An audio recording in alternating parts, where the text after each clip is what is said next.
Hey guys, Yasin again. I'll try to do a 5-minute video from now on, so they'll be short and nice to the point.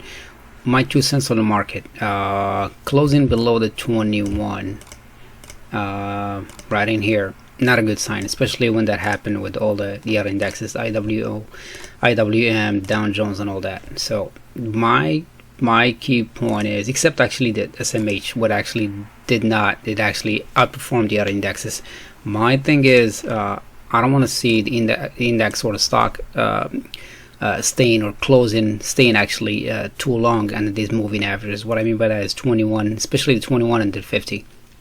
You want to see a bounce, just like what happened here and here. The longer it spends actually here, the worse it gets. I mean, it either correction or like a long period of consolidation. So that's my key point. What I'll be watching is like either bounce over this 50 moving average, and then I'll be watching again you want to see a bounce or a follow through day. So that's what I'll be watching.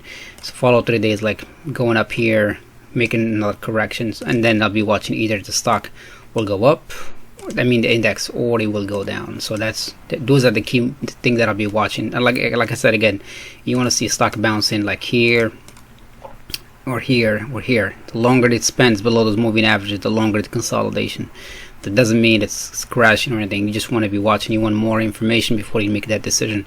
And then another thing that I want to watch is while the stock is actually weakening, the indexes are weakening.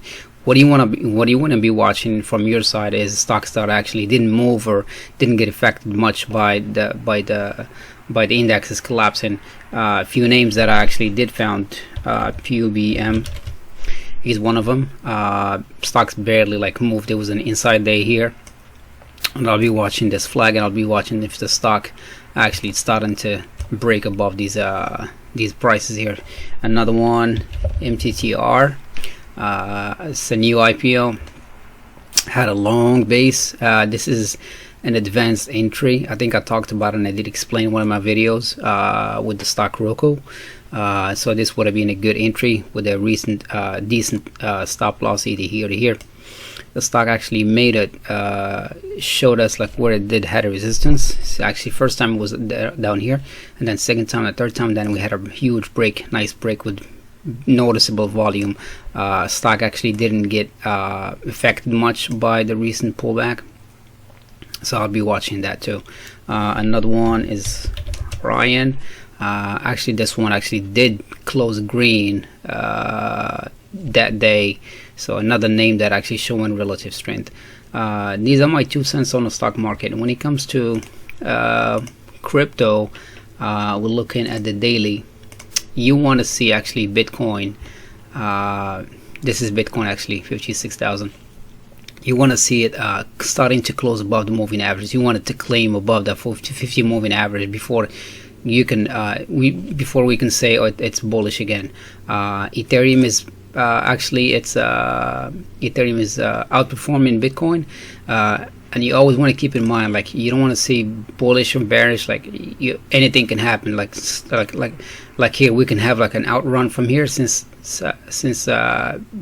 Bitcoin like actually closed below here. So you would think once we close below here, next target in line is the $4,800. But you know, crypto actually acts differently than stock. It will fool you and then reverse right back up. So until we started closing above these moving averages and claim it, close on the daily, that's when we say, oh, it's going bullish.